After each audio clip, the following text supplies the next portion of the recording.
A palavra ao Dr. Marcelo Cartacho Quiroga Lopes, presidente da Sociedade Brasileira de Cardiologia. Senhor presidente, ilustre deputado Zacarias Calil, autor dessa propositura para trazer um tema dessa relevância à discussão, em nome de que agradeço também ao deputado Efraim Filho, líder do Partido Democratas e meu conterrâneo do estado da Paraíba, e do presidente, o deputado Rodrigo Maia, por essa oportunidade de hoje discutir com os senhores o problema das cardiopatias durante a pandemia da Covid-19. Nós, os cardiologistas, já estamos acostumados a lidar com mortalidade superior a 1.000 casos de óbitos todos os dias, né? Doenças cardiovasculares, elas lideram todas as estatísticas de mortalidade. Então, no mundo, nós temos mais de 500 mil de indivíduos com doenças cardíacas e temos cerca de 18 milhões de óbitos todos os anos. No Brasil, nós temos 14 milhões de indivíduos com doenças cardíacas, temos cerca de 380 mil óbitos todos os anos, o que projeta uma mortalidade superior a 1.000 casos todos os dias, né? Então, abstraído do caráter infeccioso, nós temos uma verdadeira pandemia de doenças cardiovasculares, né? E a ferramenta principal que nós temos para enfrentar esse cenário é o nosso sistema público de saúde, que, segundo a Constituição, como é do conhecimento dos senhores, através do artigo 196, confere a saúde como um direito de todos e um dever do Estado, garantido mediante políticas sociais e econômicas. A saúde é um direito social e é um compromisso de todos os brasileiros defender o nosso sistema público de saúde. Então, diante de um contexto de tanta gravidade, que é o das doenças cardiovasculares, e diante também da existência de uma série de políticas públicas que, se elas efetivamente fossem efetivadas em todo o território nacional, nós teríamos um cenário um pouco diferente em relação ao enfrentamento das cardiopatias, surge o problema da Covid-19, né? Um problema do mundo inteiro, né? Uma emergência de saúde pública mundial e, pelas características do nosso país, um país continental, nós temos um impacto muito forte dessa doença.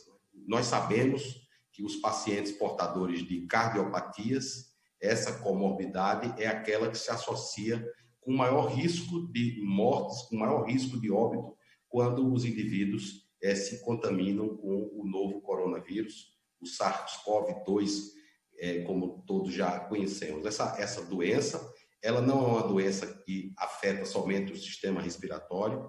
Os pacientes cardíacos, não só pela comorbidade que predispõe ao maior risco de morte, por exemplo, se nós tivermos a mortalidade da Covid da ordem de 3%, nós temos 3 vezes mais mortalidade quando a Covid afeta um indivíduo com doença do coração. Além disso, o novo coronavírus, ele também afeta o sistema cardiovascular. Esse vírus, ele determina uma resposta inflamatória sistêmica, ele promove aquela chamada tempestade de citocinas, e isso afeta o coração. Isso leva, por exemplo, à miocardite, a inflamação do músculo cardíaco, pode levar a uma inflamação do pericárdio, e ele também tem um efeito protrombótico, né? Então, ele promove estados de coagulação excessiva, que pode levar, por exemplo, às síndromes coronarianas agudas e pode levar ao AVC, que são as 2 principais causas de óbito. Então, é uma doença que tem uma gravidade muito grande e que precisa ser encarada pelas autoridades sanitárias como tal, né? Então, todas as pandemias, como os senhores sabem, elas têm uma primeira onda que decorre da morbimortalidade causada pelo vírus. Elas têm uma segunda onda que decorre em função de restrição dos recursos de saúde àqueles indivíduos portadores de acometimento agudo, como é o caso das doenças cardiovasculares, infarto e AVC, por exemplo, né? O sistema de saúde superlotado, pela pressão que é feita pela pandemia da Covid-19, por aqueles que precisam, sobretudo, de internações de UTI, muitas vezes não oferecem vagas para que pacientes que têm infarto e que têm AVC sejam adequadamente atendidos. A terceira onda seria a restrição de cuidados aos pacientes crônicos, né? Que também são indivíduos cardiopatas, portadores de hipertensão, portadores de insuficiência cardíaca, de doença arterial coronária, diabetes, né? Então, essa terceira onda afeta esses indivíduos com doenças crônicas, e a quarta onda, o impacto econômico, o efeito psicossocial, situações de esgotamento que afetam também os profissionais de saúde. Então, essa pandemia, ela afeta a cardiologia nas suas 4 ondas, né? E logo no princípio, a Sociedade Brasileira de Cardiologia cuidou de fazer algumas advertências, sobretudo porque esse vírus ele entra na célula pelo receptor ECA2, e esse receptor ECA2 ele é também alvo de ação de determinados medicamentos que nós usamos com frequência para tratar indivíduos hipertensos e diabéticos. Então, a Sociedade Brasileira de Cardiologia, já no dia 18 de março, portanto, 5 dias após o primeiro óbito registrado no Brasil, advertiu que os indivíduos cardiopatas deveriam continuar fazendo uso regular dos seus medicamentos, né? Porque aqueles indivíduos cardiopatas que fazem uso de medicamentos de uso continuado, se suspende a medicação, por um motivo ou por outro, eles serão mais vulneráveis se adquirirem a infecção pelo coronavírus. Ademais, nós verificamos, senhores deputados, uma redução dos atendimentos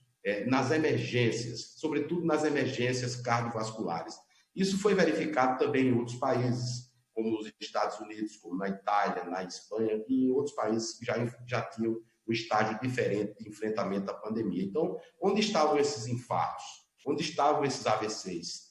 Houve uma diminuição dessas doenças? Claro que não. Então, isso é uma curiosidade de toda a comunidade médica, e saber se essa restrição ao atendimento desses indivíduos portadores de doenças cardiovasculares estava sendo acompanhada de um excesso de mortalidade. Então, por isso, a Sociedade Brasileira de Cardiologia, em parceria com a Universidade Federal de Minas Gerais e a Universidade Federal do Rio de Janeiro e a Associação Nacional dos Registradores de Pessoas Naturais, que são os cartórios de registro civil, nós fizemos uma pesquisa na base de dados da ARPA em Brasil e chegamos a algumas conclusões, né? A primeira delas é que o excesso de mortes no ano de 2020 ele decorre, sobretudo, de causas relacionadas à Covid-19. Em segundo lugar, nós detectamos uma redução expressiva de notificações de óbitos de infarto e de AVC.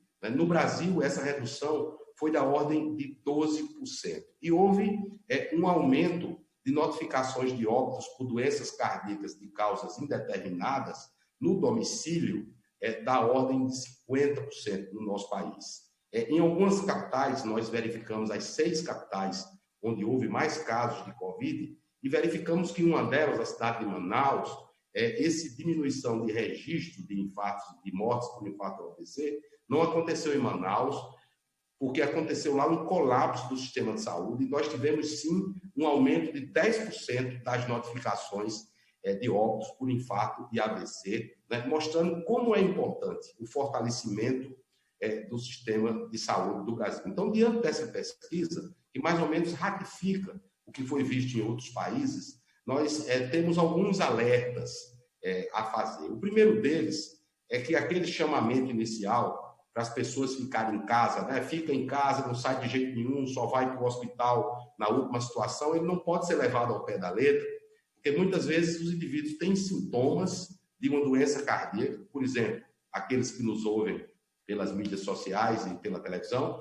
com dor no peito, com palidez, com suor frio, palpitações, não pode ficar em casa, tem que ir para os hospitais. As pessoas muitas vezes com receio de ir ao hospital, com medo de adquirir a Covid-19, ficam em casa e aí acabam tendo complicações ou então retardando a ida para o hospital, o que empobrece o prognóstico e aumenta a mortalidade, ou às vezes morrendo em casa. Então, aumento de mortes súbitas, aumento de mortes por causas cardíacas indeterminadas, foi algo que nós verificamos. E como a finalidade de uma audiência como essa uma finalidade propositiva, né?